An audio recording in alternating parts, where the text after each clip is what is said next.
ان کے پاس ایک شخص آتا ہے اور آ کر کہتا ہے یا عمر بن الخطاب، یا امیر المؤمنین، یا خلیفۃ المسلمین، اے مسلمانوں کے خلیفہ امیر المؤمنین عمر بن خطاب، میں آپ کے پاس آیا ہوں، عرض کیجئے وجہ کیا ہے؟ ولینی مما ولاک اللہ، ولینی مما ولاک اللہ، اللہ تعالیٰ نے آپ کو ہزاروں مربع کلومیٹر پہ، لاکھوں مربع کلومیٹر پہ حکمرانی کا شرف بخشا، آپ قیصر و کسریٰ تک پہنچ چکے ہیں، اتنا کچھ اللہ نے آپ کو دے دیا، ولینی اس میں سے مجھے بھی چاہیے، اس میں سے مجھے بھی دیجیے، میں بھی حق رکھتا ہوں، میں بھی مسلمان ہوں۔ تو عمر بن خطاب رضی اللہ تعالی عنہ نے پتہ کیا کہا؟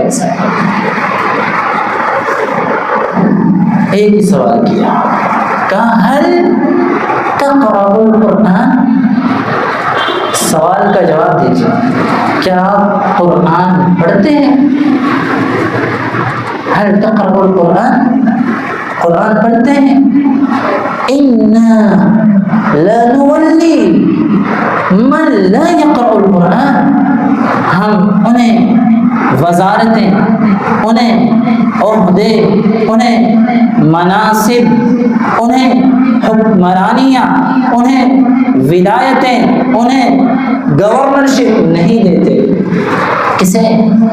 لا يقرأ القرآن، جو قرآن نہیں پڑھتا، جو قرآن نہیں پڑھتا ہم اپنی حکمرانی میں سے اسے کچھ نہیں دیتے، یہ ہماری شرط اول ہے۔